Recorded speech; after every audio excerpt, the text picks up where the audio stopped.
Welcome to another episode of The Real. I am your host, BG31. Thank you guys for stopping by and checking us out. Make sure on the way in, you guys hit that like and subscribe to BGN Entertainment as we are growing, bringing a message out to the world and spotlighting people all day, every day on this show. So we got a very special guest in the building. It's Coach T. How you doing today, my guy? I am doing great. How you doing today? I'm doing blessed, man. Every day that I wake up is a great day. Amen. Amen to that. I gotta like to say I'm too blessed to be stressed. Right. Now go ahead and let everybody know about your platforms and what it is that you actually do here. Yeah, so I've been coaching and mentoring young people for over 30 years, or 37 years to be exact. Started off coaching basketball, and real quickly I found out that I had the ability and the willingness, I guess you could say, to teach more than just a game, the sport. And it was more about life skills and how they carry over between sports and in real life. And so years later, I started a nonprofit, which I have now. It's going on our sixth year, and it's called J. That's designed to educate and Hold on, I to think you broke up for a develop second tomorrow's there. leaders. I think you And broke it up a little started bit there. from actually, Oh,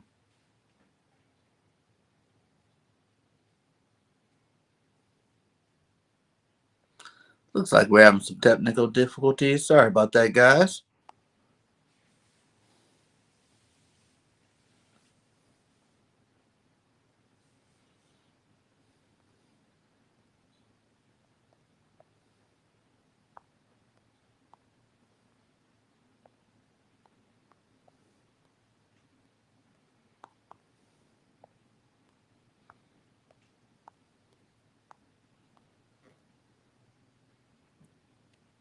lost you for a second.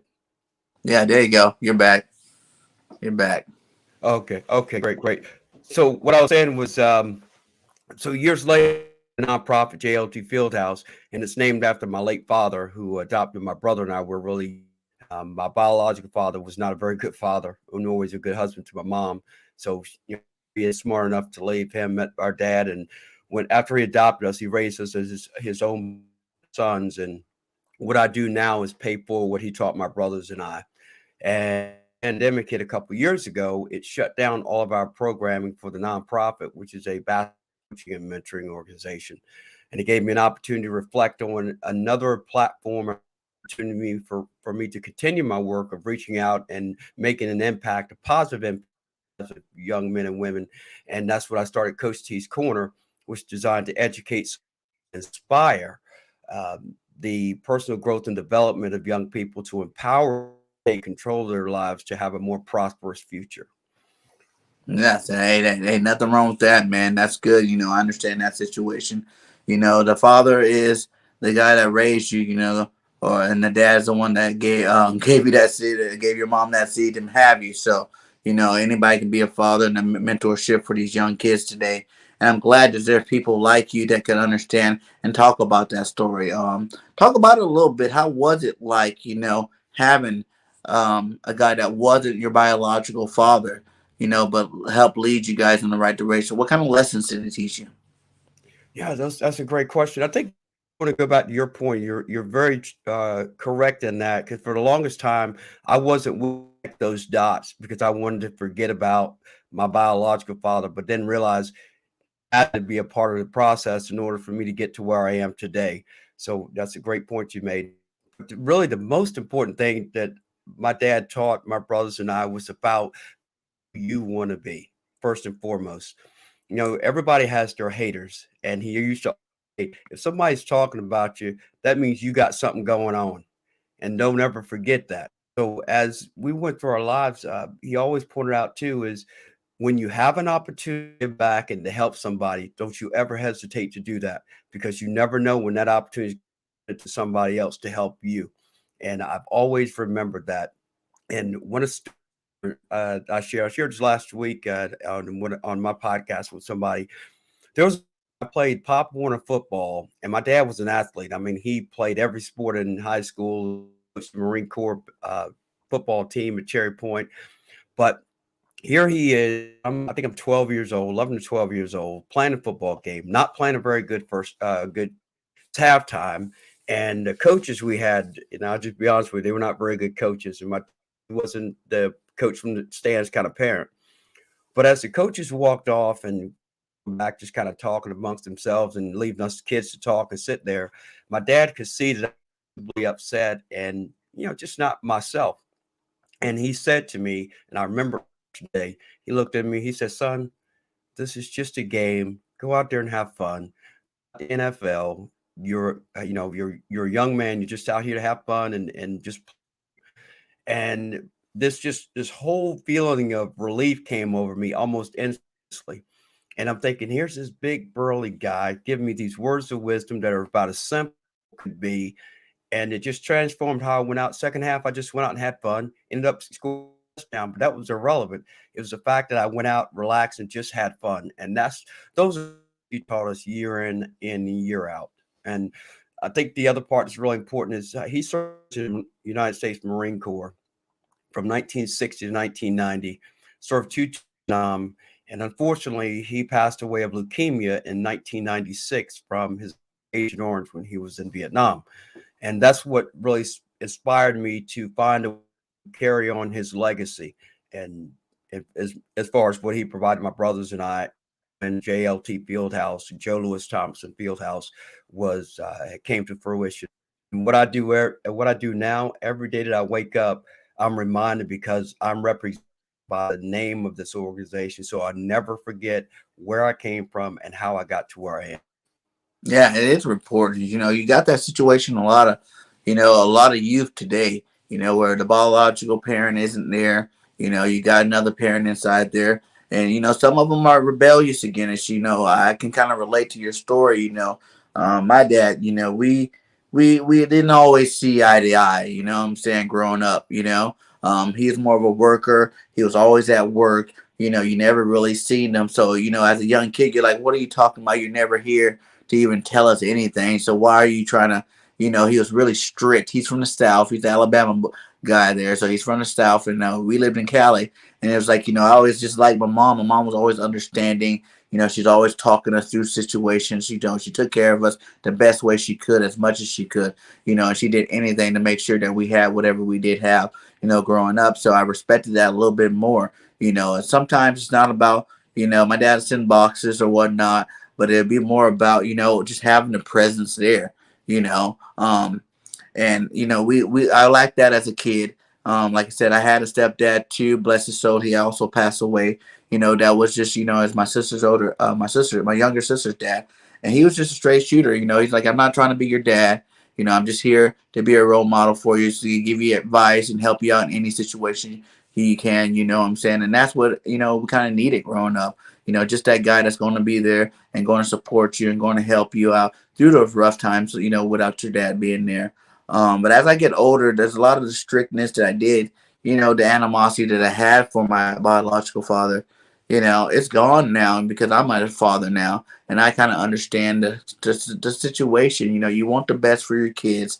You want to give them the world. You would definitely want to give them every opportunity that you didn't have growing up, you know, and sometimes that's working a lot. You thinking that you're doing the right thing by spending these hours making the money so you can buy them the shoes, the clothes, it's the money for the field trips and all that stuff. But at the end of the day, as kids, you don't really care about none of that stuff for real, for real. You need somebody there, to help you through a lot of situations, what I'm saying? So, I do understand because I've been working a lot and I made a couple of life decisions where, that, maybe I could have made a little bit more money than what I'm making now, but I just chose, time with my kids over, the money, the income, the fancy lifestyle, so to say, because I think it's important, you never can replace time. That is one thing you cannot replace. And as parents, we got an obligation to make these kids great. Once we have them, they're ours.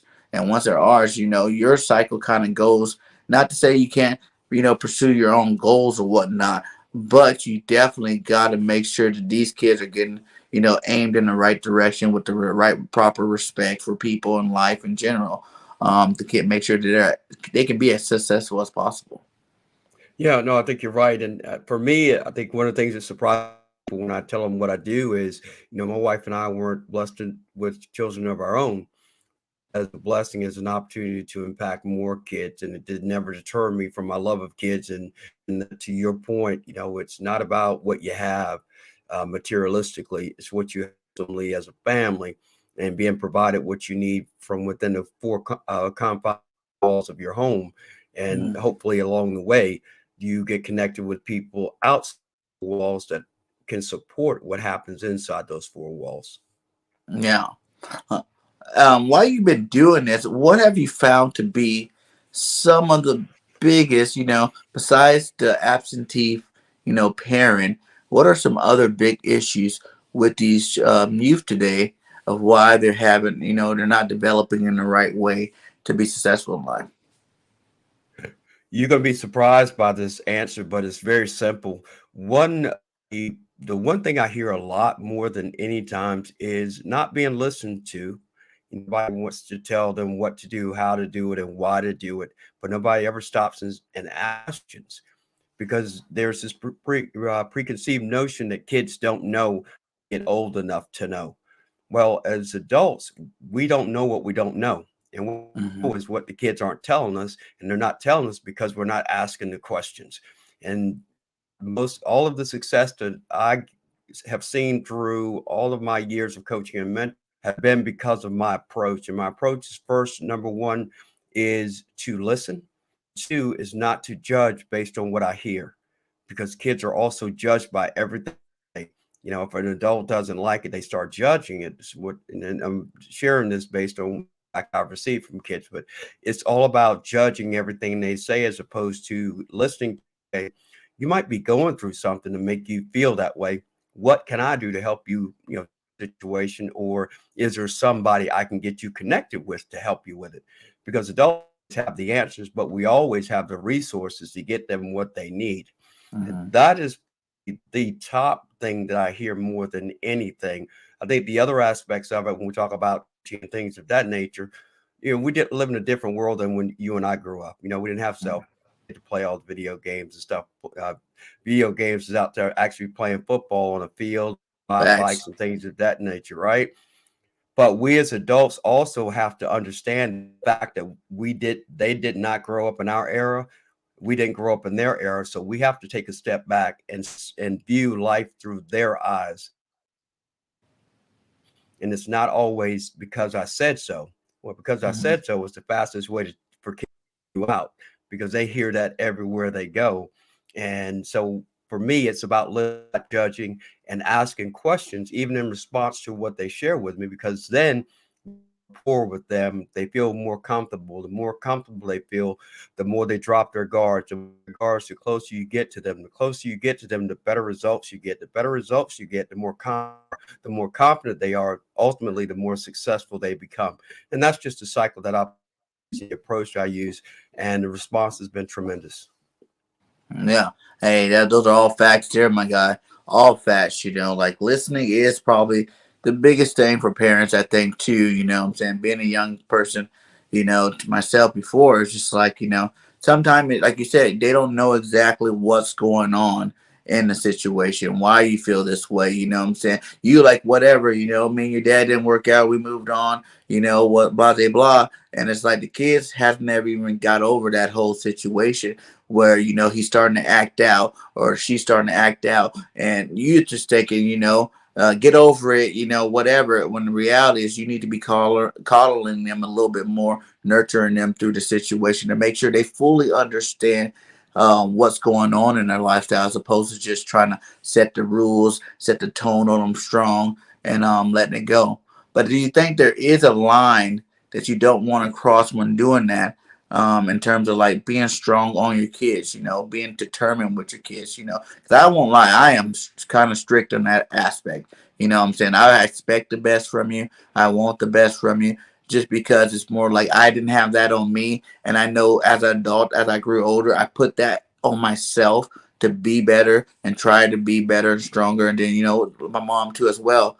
But, I feel like if they knew it at a young age that you can do whatever you want in life, what I'm saying? But it does take a little bit of discipline. It does take a little bit of self control. and to understand that you can't be making up excuses at an early age because that'll haunt you the rest of your life. Yeah, for me, it's that's a great question, and I'm glad you asked me to add this one caveat to that too. I in no way try to teach to the kids. That's not my job. That's not what I set out to do. I am doing what to be a support. That's why I say educate, support, and inspire. That's where the support comes. Because what I want to be is a support to you as a father. I know what you want your kids to be. You want them to be the best that they can. Well, what better way to know that there's somebody outside of your house that cares about them just as much and cares about just as much as you do and knows that, hey, you know what? I know that I can provide the insight to help you make decisions. And the second part is I in no way try to how to act with their parents because I'm not their parent. What I do, I provide them insight and thought provoking questions or conversations to think about what it is they're doing elsewhere, either be at home, school, wherever. It's all about it providing them the tools to be successful. It's just like what I do with basketball. I tell kids, hey, an hour with me is not going to make you better.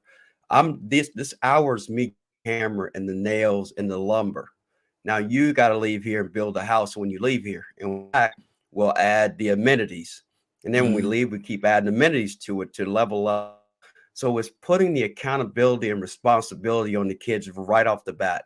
And then where they grow because now when they're held personally accountable and responsible, they can give you explanations. Because one thing I tell them I do, I'll listen to an explanation all day.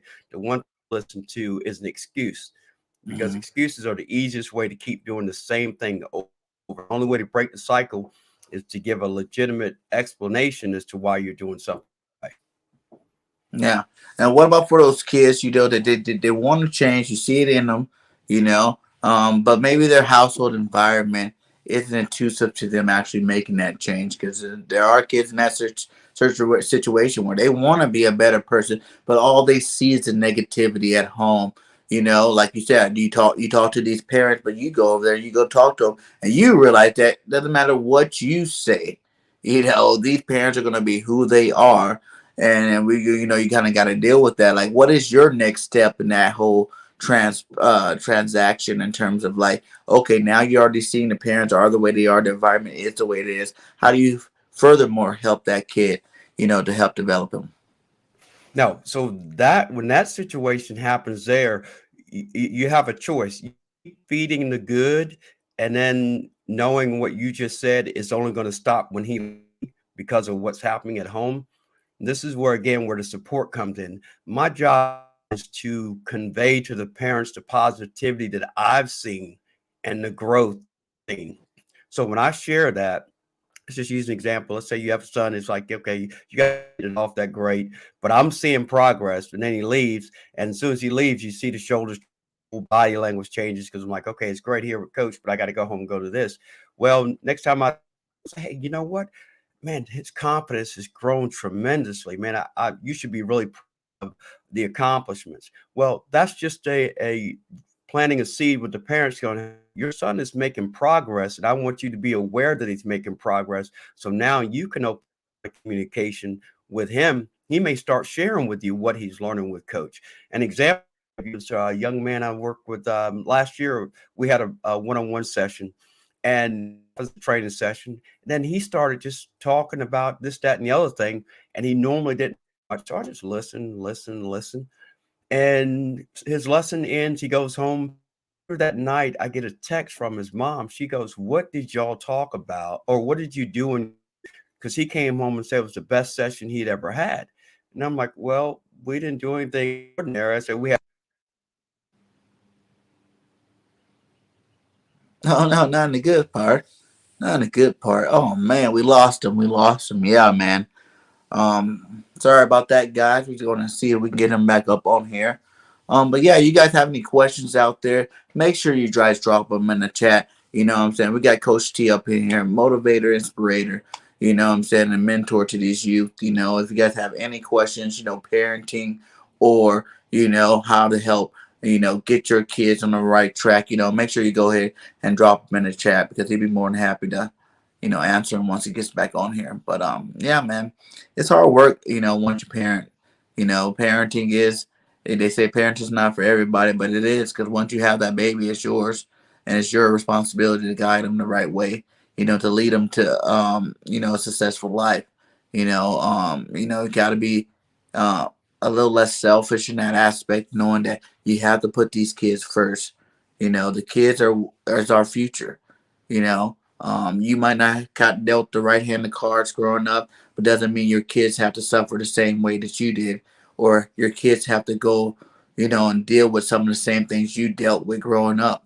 Everything's changed. You have every single day to change who you are, to change the way you think, to change the way you respond to the outside world, and you got to make sure as a parent you are doing everything you can to make those changes and to better your kid's life. They only get one life just like you only get one life. But like I said, the day that they're born, that's your job until they're 18 is to get them in the right, on the right path to a brighter future. So, let's try to make sure as parents that we think about some of these things. What's going on in our kids' life.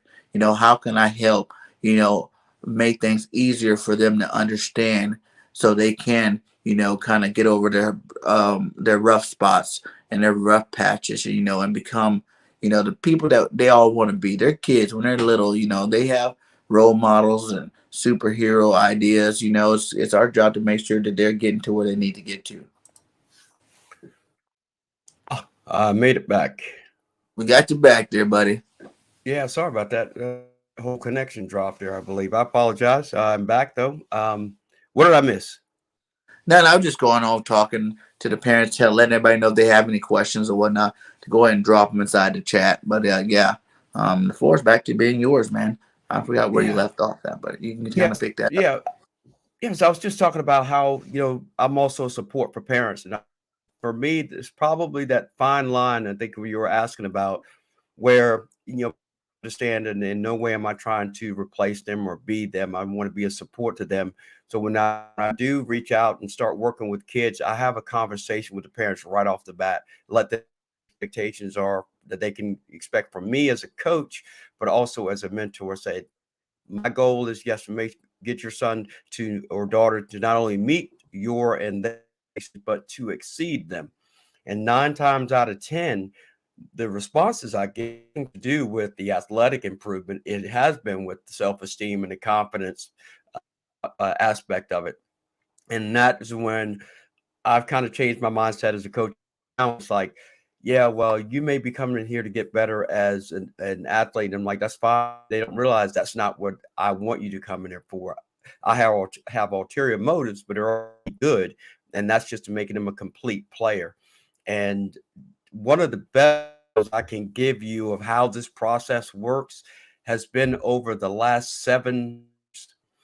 And I'll go back. I just finished my 10th year coaching at a private school here in Salisbury. And my first 2 years there, the team won 6 games in 2 years. Games. That's pretty bad. Lost like 32 games. So number one, obviously, need a lot of right. Well, I start my nonprofit. The kids in the school start coming through my program. And the last 7 years, 7 straight champions, 5 championships, 3 undefeated seasons, 113 wins, 20 losses. And we just finished our fourth consecutive championship game.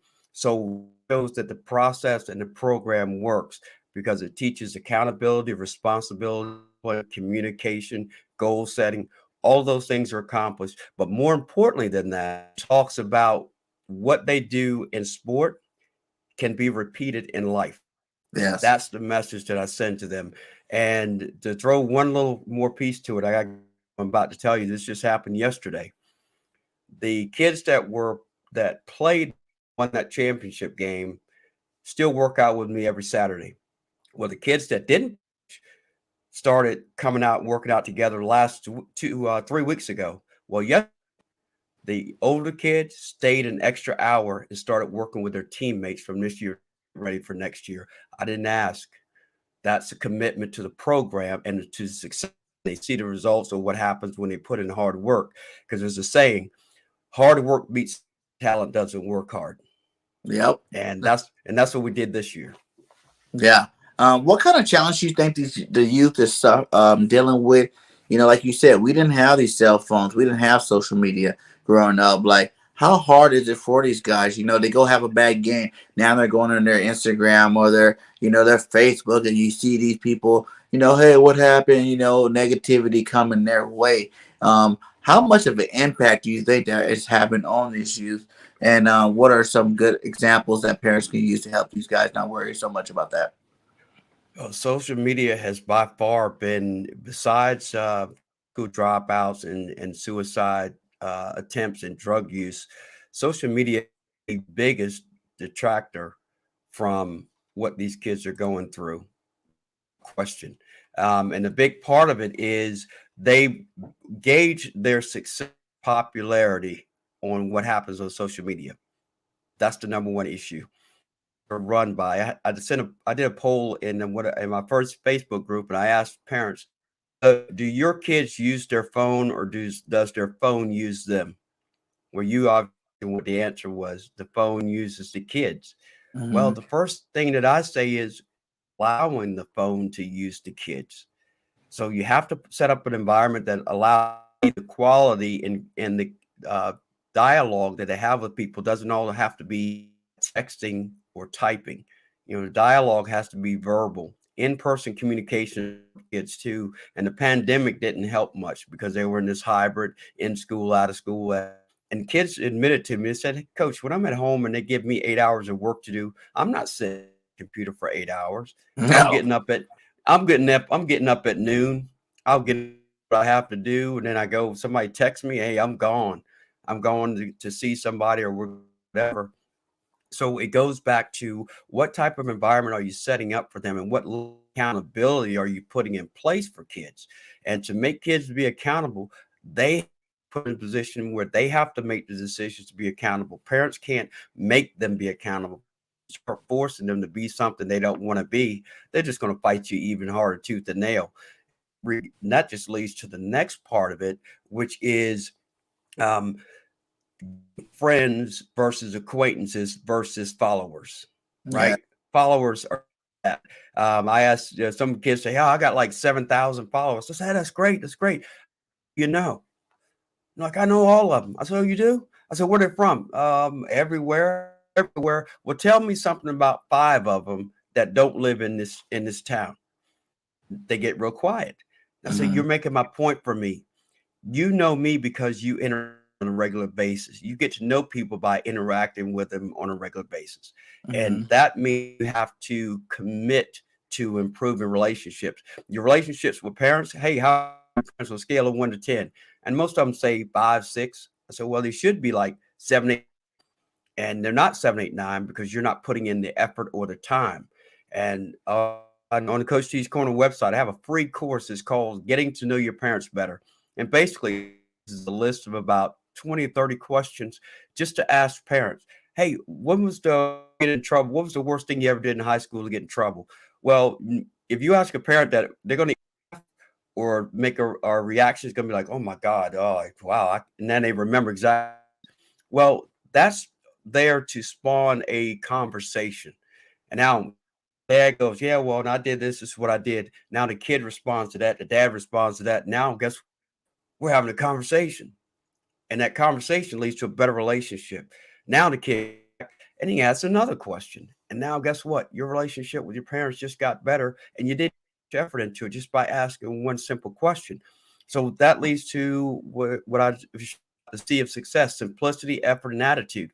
That's the simple part of improving relationships is just giving it a lot of effort. I mean, I ask one question a week to my mom or dad. Now, mom might be asking me a question. Now we're Mm-hmm. getting somewhere. And then along that whole process, attitude is on the positive side. And you know as well as I do, positivity leads to more positive. And life and can be that simple, but we make things so complex because the ever-changing society that everybody is living in and growing up in, everybody thinks they got a new and exciting way to do the same thing that we were doing 30 years ago that was easy. Kind of the conversation right now. Isn't this Mm-hmm. great? We're talking Yeah. to each other. I haven't looked at my phone. You haven't looked at your phone, and we're having a great conversation. Right. So that's me. That's the really the biggest part of it is attention span, and their Mhm. attention span and their focus are in the wrong place. Not wrong places, but they're in places they shouldn't be right now. And there's different types of kids and there's different types of parents. So we're not saying, this is going to be the exact way to do it. But if from your professional, standpoint, what is a good age, to let your kids get a phone, and like how many hours a day should you let these guys be on the phone? And even not just phone, but like, video games, PlayStation, because I'm the old school. Like we didn't have it. We were always outside playing, active, being physical. Now the only activities you see these kids today, what I'm Right, saying? They're good at it. Don't get me wrong. They do some stuff that I can't do. But man, I don't right. think that's really that too healthy for these guys. Yeah. So I'll tell you this. I have a 7-day digital detox, free on my web. Go there, digital detox. I'll share it with you so we can add it. But it allows parents to give their kids, and it limits their usage of their electronic device, and it forces them to be accountable, personally responsible to use it as much and find out how much they use it. Now, when I put this together, the first thing I did was if I people into doing this, I better try it myself and see if I could do it. So I went through this, and to this day, my phone is not in the room that I sleep in. When I go to bed, I'm in another room, and I've conditioned myself. And even when I wake up, it's not the first thing I go to. My coffee and shower and all that good stuff like that. Then I go to my phone. There's nothing important that I have to wake up and go grab my phone to find out what's going on. But the other to your question, limiting their usage, yeah, you put hour limits on it. Then you have a time. After 9 p.m., no phone. That means guess what? Your changes now. I can wake up and be excited about what was sent to me over, for the last 8 hours. There's Mhm. still a level of excitement to that, but that's one part of it to do it. And then having your app usage. You say, hey, we're going to use so much of it during this particular time, but create opportunities to do something besides be on an electronic device is one of the best things to parents, and that's family time. You hear how many families have you heard that sit around the table at 6 o'clock and eat dinner like we used to? No. Yeah. Nobody does that, right? Nobody Yeah. does. But who's willing to step up and say, hey, let's start doing that? Let's start doing that again. And then the parents just said, hey, you know what? Every Sunday, no phones from 6 to 7 or whatever it is. Everybody turn them off and leave them. And then let's just have a conversation. And I guarantee you do that for a month because it takes 30 days, all right, to break a habit or start a habit. But do it for a month, every Sunday for 1 month. And after that, like, hey, it's almost dinner time. Turn your phone off. It's dinner time. It's family time. And that leads to maybe another time. But that's where things have to start. We have to create habits that are beneficial to not just the kids, the whole family, so we can get that unity and that family vibe back like it used to be. Because there are certain things in life that should change. Technology has us doing things differently, but there's the should never change. And families sitting together and being a family, that should never change because the less time we spend together, the less we know about each other, the less impactful we're going to be on the lives of our kids. Yeah, yes, sir, man. I love all that right there. That is something that's true, what I'm saying? The family time is huge. To make sure you're spending that time with your kids. Like you said, even when you're playing a game, with your kids, you're playing Uno with them. They'll start talking. What I'm saying? They're not just gonna sit there and play the game. They're gonna start talking on, what they've done in school or what they've done here or there. And like you said, these tips are not just for the youth; it's for the parents too. Because I'm even Yeah. thinking about you doing your cellular thing. It's hard for me, I'd be like, hey, I got things to run, I got things to do, for as soon as I wake up in the morning, okay, let's see if I can get this show set up. Let's see if I can get that show set up. But I also do know that, there is that family time that you must have. I find myself, I'll take a day or two off, like, hey, you know what? I'm not streaming today. I'm not. I'm just gonna chill out, relax because you can kind of be overwhelmed with it. That's just my take on it in terms of like, you do need to put that time out. Like family does come first, and that's one thing I firmly I believe in is that you can never replace time. You don't know if you're gonna be here tomorrow. You don't know what's gonna happen tomorrow, but you do know what you can do today. To make sure that you're getting that time in that you need. Oh, absolutely. You're 100% right in that. And for me, go back to the simplicity part. When I share it with people and your audience here, people are listening to this, it may seem like kumbaya. It's like we're like, oh, bring the family. I believe in my heart that that's the way it was meant to be, and I feel like the message being sent to me through my dad saying, "Hey, son, just keep preaching what we taught you." Because I had that I was sharing that with you. I'm thinking, what would have happened if I sat at the dinner table with my phone with my parents? I don't know, man, but I know my dad would have given me a look, and my mom would have popped me in the back of my head and it would have ring for a week. And I'm serious about that. But one of the things where I feel like there are things that we can bring from the past and keep the present, and they can carry over to the future. And for young people, it's a matter of respecting where they're coming from. And I think as adults, the other part is let's ask them about what it's like for them to grow up so we can get a perspective. I have a TV miniseries where I interviewed a group of about 12, 14 school and high school kids. And one of the kids shared, I said, what is one of your biggest in school? Is it academics or peer pressure or something else?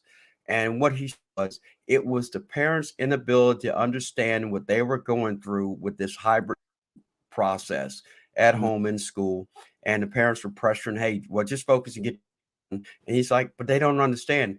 When you break our cycle and our rhythm and what we're used to, we have to adjust to the new schedule. And then right when we adjust, they change it back to another schedule. They haven't given us time to adjust to the second part, and now they're changing it. Well, we're too young for that. That might be something adults might be able to adjust to quickly. Teenagers can't adjust that quickly, and it throws us off our game. Now our focus is because we're complaining about the changes as opposed to focusing on learning. And Mm-hmm. so the education doesn't help the process either. And that you'll get me started on that, and we'll be here for 3 weeks. But that's just another part of the puzzle too. Is we're not setting kids up to be successful. We're setting them up confused and not know what they want to do, and they want to be an influencer. Well, what if the internet just tomorrow? What are you going to do then? Right. They have no answer. They have no answer. Nobody thinks about goal setting.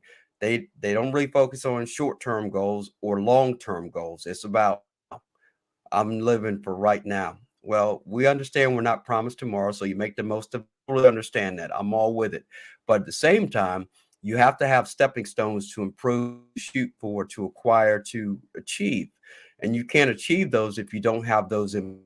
Um, and I give you an example. One I had that I said 30 years ago, and it just realized last year that it came to fruition. But that's why sometimes you set those goals and they set so deep, believe it, but then you don't realize that you're working towards it, but it actually happens. And it has to do with coaching. I said in an article I did 30 years in 1992 about I felt like I was coaching in high school at the time, junior varsity and freshman. And I said that I felt like I could get a program, get to a school, a program. And I never thought anything about it. And then I started reflecting on the success I've had at this. Holy crap, I built a program. But sometimes you don't need to always tell your goal because you're subconsciously working towards it all the time. But you can't even start that until you plant that seed that you want to achieve something and want to go after it. Yeah, and that's 100% fact, dude. And I think the biggest problem with that is a lot of people after they set that goal, they kind of try. They're like trying every day to reach that goal to the point where it's like one hiccup, it kind of derails them. You know what I'm saying? I'm a firm believer that once you set, like you said, you set that seed, you plant that seed, and just live life accordingly, and it's gonna happen. Like you said, that's I've had experiences like that in my life where I wanted something and not even knowing it until you actually got it. You know what I'm saying? Right. You actually probably had it for a little while. You know what I'm saying? You're like, whoa, wait a minute. This was something I wanted. You know what I'm saying? So you set the next goal and the next goal. You know, you just build upon it. But it's not about trying because I don't feel like we're supposed to be living life, not trying to create the life. You know what I'm saying? You put a goal in your head. Your brain's a powerful situation to where you set that goal. You live accordingly. and just live your life and be the best person you could possibly be, that goal's gonna come around the corner a lot faster than you think it ever will be. And you'll be shocked how easy it is. It's like mostly the people that are trying every single day. I need to do this. I need to do this. I need to do this. They're overwhelming themselves. You know what I'm saying? To like it Right. is setting them up for failure. Because as soon as they hit that one plateau, because it's not going to always be smooth in life. You're not going to always get everything you want in life, and things will definitely derail in life to help break you. But that's all part of the growth and the challenge. You know what I'm saying? To help you become a stronger person. Maybe you weren't mentally strong enough to hit that goal yet, and you need to go through a little trial and tribulation before you get to that goal, to become that person that you want to be. So, instead of always be like, man, it didn't work out, I'm saying, and start over, try to think of a new goal. Just keep that goal back there and just live, just go, well, okay, yesterday was a bad day. I'm putting that aside. Let's get to the next day. Now we woke up a fresh new day. I try to do that every single morning. It's a new day. Every single morning is a new opportunity. Every single morning is a day that I can change and not be the person I was yesterday. And what you just described exactly something I went through when I think about being vulnerable when you're dealing with young people, and you don't always have to be a hero to them. You talk Mm-hmm. about your highs, like, well, I did this, I accomplished this, I accomplished this. That's telling the ultimate goal. If you share with them the process that you went through to get there, Mm-hmm. relate to that better. And to your point about waking up and working towards goals, certain disappointments along the way that allowed me to still be a coach. And I got cut from the high school team every year. I played 1 year of organized basketball, but I loved this. I didn't just want to make the team to say I made the team. I loved the game. And Mm-hmm. I got cut 3 years in a row. And I'm like, well, I ended up wrestling and playing football and all that stuff. Years later, somebody offers me an opportunity to coach basketball because they had too many kids in a league and coaches. And I'm like, yeah, I'd love to. I'd love to. Little did I know, 4 years later, I would be coaching with an eventual, not only eventual state championship coach, but he ended up coaching at Kentucky and won a national championship as an assistant coach. But I learned everything I learned in those 4 years of that high school. I'm still teaching that basic, simple philosophy at this school, and it still works. An example of sometimes the old school still can work today, and it is that simple. And for me, it was an opportunity to coach, even after not making a team, was a sign that you don't always get what you want, but you get what you need. And what I needed was an opportunity to coach, so I can love the game by teaching it and sharing it with other kids. And even now, I coached 30, actually, matter of fact, 36 years ago. I had a young man reach out to me about months ago. Hadn't talked to him since I coached him in high school. He was a freshman. And you know what? Shout out to me. You'll love this one.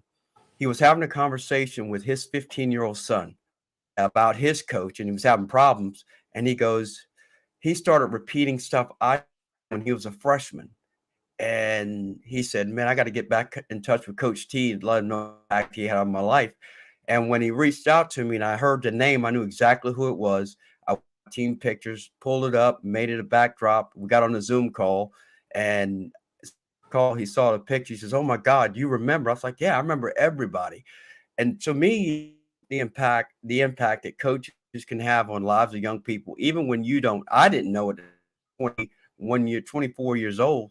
What do I know about 13-year-olds?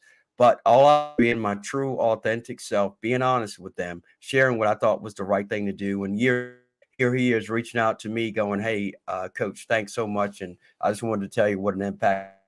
That is a story that I will carry to my next life and beyond. Nice. Now let's go to another. I guess it's not really a darker side, but it's another side. More for the inner city kids. I guess where playing outside isn't as safe. Playing in the neighborhood might not be as safe as it should be. So you got parents that are strict about it. What do you think? Because we are old school, and like you said before, like you try to do something like bring the phone to the table, you're getting popped in the back of your head. You know what I'm saying? How do you feel about the discipline level of the day? Because we live in an era now where whoopings it's a no-no. You know what I'm saying? People don't really do it as much anymore. How do you feel on that fence in terms of like with parents? Like, do you believe still in the old school matter work, or do you think the more new school approach with like the timeouts and stuff like that is just the way to go? You know. No. I'm going to share this with you as a guy with no kids. Okay, so I have no experience with it, but I'm going to tell you from a perspective of working with kids, and I work with kids as garden and as old as even train college kids. But to me, there's a time to and a time not to, in my opinion, because sometimes you have to a point where they are being responsible and they're listening and they know right from wrong. Same time, you know as well as I do, kids will test you as far Oh as you yeah. will let them. Am I right? They start that at an Yeah. early age too, like 6 months, five Yeah. months. They gonna test Yeah. you and get away with whatever they can get away with, starting from that age. Yep. So here, having said that, let me tell you, when a kid walks in in a gym that I'm running, and I know that chip on the shoulder, or they come from home where it's like, hey, I get to do leave that way. And I'm not a yeller, I'm not a screamer. I tell you what you need to hear, want to hear. And I think if parents will start doing more of that, they will see tremendous change. Example I will give you is I had a kid walk in as a freshman in high school, thought he was all that in a bag of chips. Tell him anything, got attitude. If somebody missed a pass, he get mad. If they didn't pass him the ball, he look, I'm the man here, I'm this, whatever. And I pull him aside because I don't embarrass kids. Pull them aside, say, listen, what works here. We involve everybody. Basketball is a team sport. Everything we do is team. You may have your strengths, but you also are here to help other people build up their areas of improvement. So he left there that day. He finished the day, left. I didn't see him for like 2 months. And I'm like, okay, message, maybe this is not for him, but he need to understand this is how I run things here. 2 months later, he's back. I never say a word to him about, what happened before. He's still coming. He go 2 years ago. He still comes back and helps with the younger kids. And my point is, sometimes they need to hear that somebody cares enough to be hard on them so that they can break that cycle. But to your point, not enough people are willing to step up and go, what? Oh, come on, Billy, I'll buy you ice cream if you go sit down. Man, little Billy get the ice cream. Then after you get the ice cream, you're gonna start acting up again. So at Mm-hmm. some point, you got to understand the person on the outside looking in. I share it from that perspective, and Mm-hmm. that's why I say in no way am I trying, but I'm letting you know how it works. Because kids that misbehave at home, they don't do it with me. Where's Mm-hmm. it starting, and where's it allowed to happen? Mm-hmm. At home, That's yeah. just me. Have you heard like what? Have you heard stories on both sides? Where maybe there's a kid that feels like he gets disciplined, like whoopings and stuff, too much, or then maybe a kid that's like I don't get whoopings at all. You know what I'm saying? You see a difference in attitude and the way they perceive life and that aspect. I haven't had any in that, to be honest with you, in that situation. No, I'm kind of glad, but at the same time, I would welcome an opportunity to kind of assess the situation. Like, but I haven't I've been exposed to anything like that to this point. Nice, nice, man. Yeah, Hey, this has yeah. been all good stuff, man. So give me some give the parents out there, give me like 3 to 5 really good tips. I know we talked about a lot of them, but what do you think is your main, you know, topics that you give to these parents to make sure that they are on the right track when it comes to mentoring these kids? Yeah. Believe it or not, one of the things you mentioned, and I will share it as one of those things is don't try to save your kids every to a tight spot. Uh, as a coach, I will tell you what it does. What it does is they get to a certain point, and I'm like, well, mom or dad will bail me out. And then mom, dad will bail me out. Well, 20 years from now, you're going to have that same situation, and you're not going to have mom and dad out. So they've got to learn how to work through certain things, and then that means if that means coming back to advice or insight, absolutely. But you have to be willing to let them fail so they learn. And that's probably one of the other biggest attribute or contributors to young unsuccessful is that parents are too quick to jump in and save them. So don't is let them learn by making mistakes. I know I made mine. That's why I'm here with you today. You've made sure, and Oh yeah, you've learned from those, right? yes So sir. that would be the first one. Yeah. So making sure you let them, do what they want, and everybody in your household should the same rules of accountability. Don't make certain rules for certain people in the house and then other different rules because all that does is sets yourself up for a lot of resentment and a lot of negative feedback about kids with behavioral issues.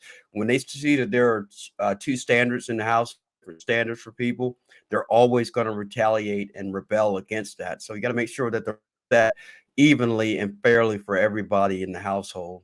And then the other one would be, Wait. Before you get to the next one, that's something interesting you said. Cause I just brought up something in my head. I thought about that. What about, you have the trouble? Not even saying troublemaker, but the kid that's doing a little bit more extra stuff, on the side, as opposed to your say their sibling is good. You don't really have to talk too much. How do you tell what would be the best advice to keep that you know stability between the two, where the one doesn't feel like he's being picked on all the time, or she's getting picked on all the time because the other one is such a goody. What we consider a goody goody. You know what I'm saying? yeah, So how do you tell the parents to really balance that out? I think it's by not much attention to the scenario you just mentioned, because the more attention they bring to that, the more they expose that. And case in point, I'm the middle of two. So my younger brother, he was at the time when he was young, he was a bad one. I mean, he's into stuff, and I was a goody goody. And my older brother, he had his own personality. He was my way or the highway kind of thing.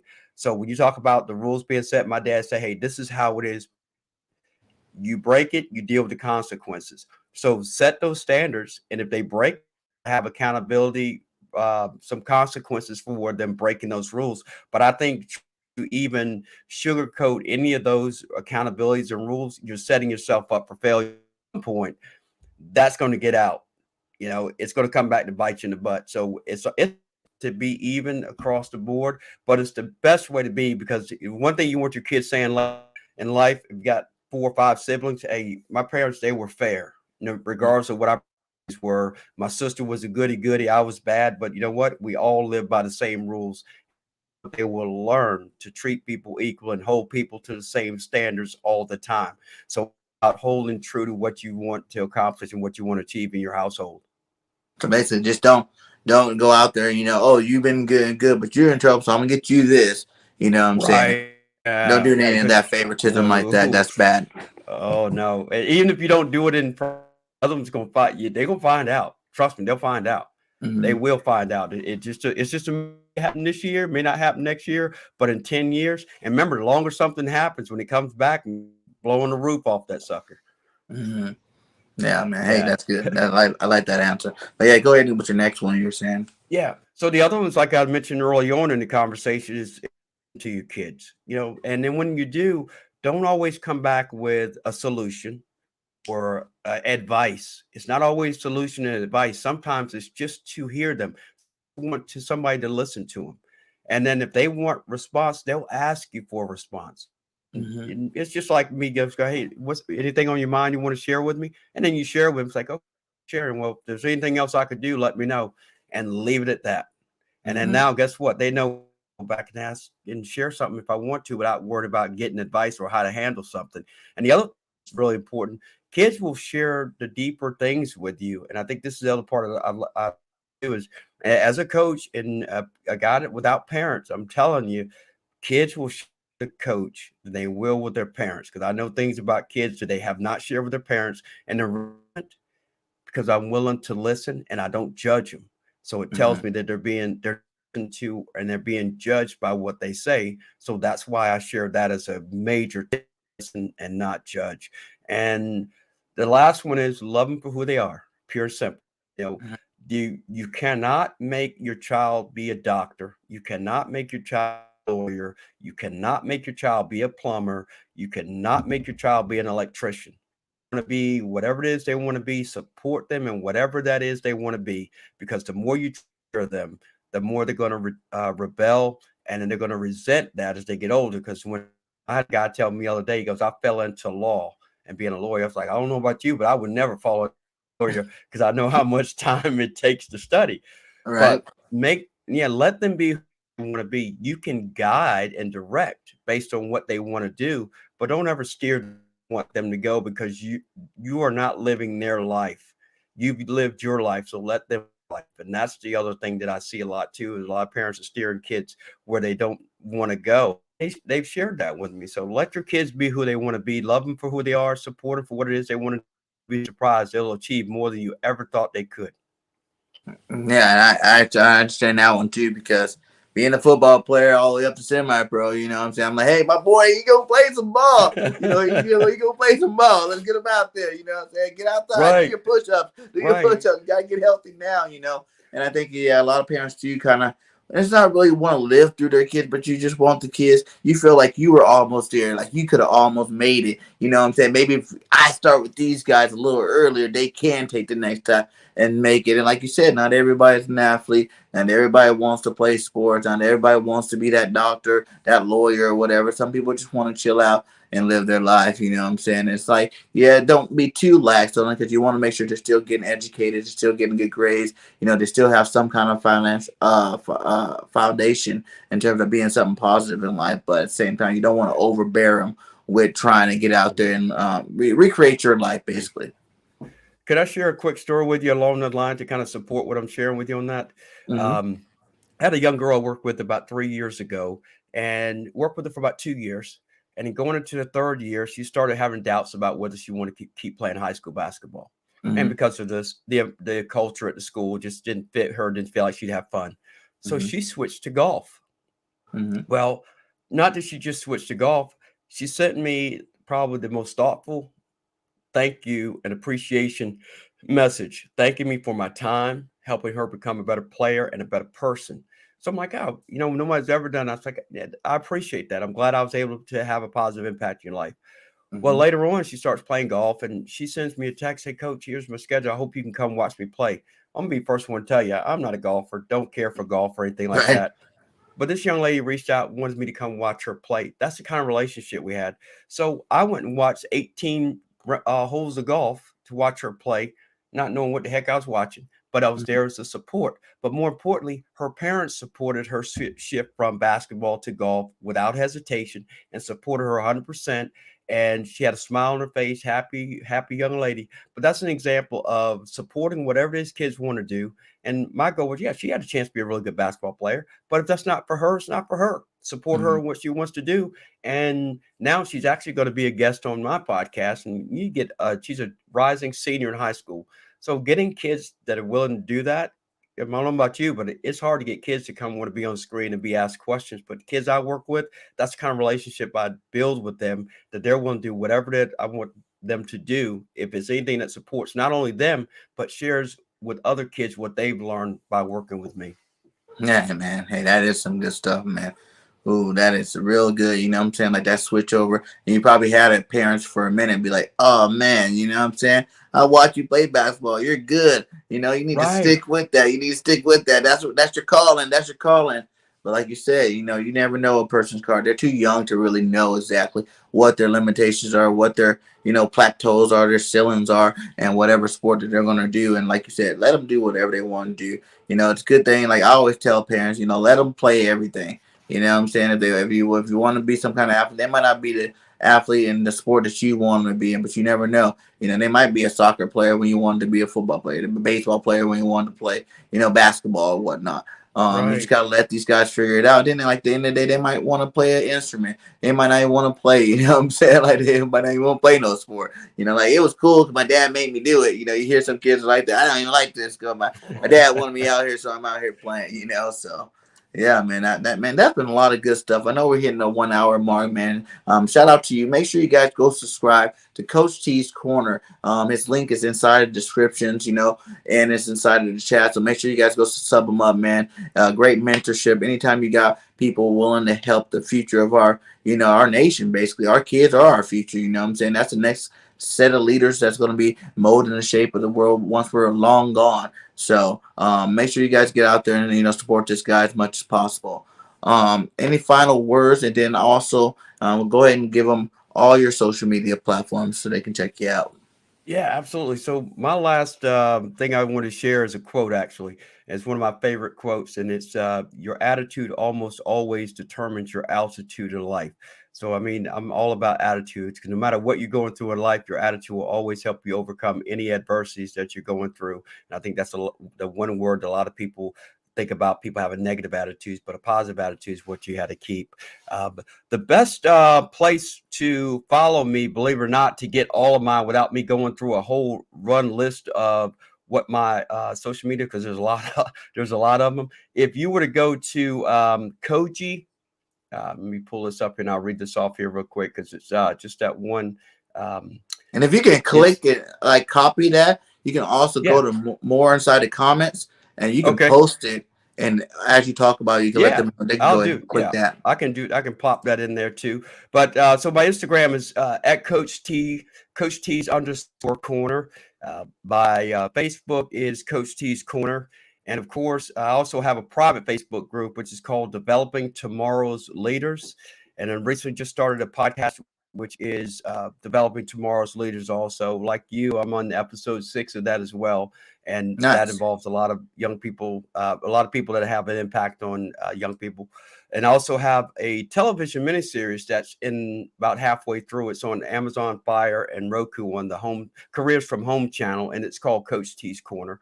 And Nice. also my website is Coach T's Corner, and our nonprofit, which is jltfieldhouse.org. And the reason I mentioned that, you're talking about the inner city kids and from the low income areas. We're always looking for donations to help us to get more of those kids into our summer program. And we have a Mhm. 6-week summer camp coming up, a summer league that's coming up for 4th through 9th grade boys and girls. And we'd love to have sponsorships and donations to help us to get more of those kids. And our goal is to get 50 kids in the program, raise enough money to get 50 kids in that program. So we're hopeful that that will transpire. You say I can copy this in the chat there? Yeah, yeah. If you push Uh, the more button, you should see just post, not the private post, not the private okay. comment, but just a regular comment, post comment, and Okay. you should be able to put that inside there. Yeah, Okay. let me know too. Yeah, because I definitely want to check that out. I'm not sure how much it costs per kid, but I'd definitely be interested in sponsoring. It's every little bit counts. You don't have to pay for a whole kid. You can put $5 in there. You can put $1. It all adds up. And we have about 3 people that have already sponsored 8 kids that are going to be in our local area. So it started off great, and it doesn't start till June. So I really appreciate anybody that wants to really contribute and invest in the future of our young people. And it's not just about sports; it's about the life skills they're going to learn throughout the process. Nice, definitely. Yep. Were you able to Well, get thank you that? so much. Yeah. No, I haven't actually got it yet. I'm in that comment section. There we go. Let's see. Then make sure that post before we get out of here. Yeah, hey guys, like I said, go sub them up. You know what I'm saying? And we are on the road for 200, and we're only on the 6th episode here. So make sure if you have not subscribed to BGN Entertainment, you know what I'm saying? We're going to keep bringing this fire. We're going to be bringing these great guests on, to give you life lessons, sports lessons, whatever lessons, music lessons. We have a lot of spotlights coming up, lined up. So make sure you guys are staying locked in and tuned in. Hit that notification bell. And also, subscribe to my guy, Coach T. All right. Yeah, it's some reason not letting me put that in there, but I can leave it in your comment section in your if that's Yeah. cool on your Yeah, page. you can Yeah, I just can go do ahead and do that. that way. So you guys check it out Yeah. after we get up out here. Check out the comment section, and get that link. Let's help out some kids. Like you said, it doesn't mean you have to put all $100, $200, just whatever you can give. Help these young Right. kids out in the future. You know what I'm saying? Just play your part. That's all we're gonna say. And that being said, hey, great show again to get today, my guy. And let's do it again sometime, man. Let's do it again Yeah, sometime. absolutely. Yeah, And you thank you guys. so much. I really appreciate it. I really do. More than I can tell you. And everybody else, I hope you guys all have a great rest of your day. Thanks for tuning in with us for this hour. And until next time on The Real, we out. Have a great day. Peace.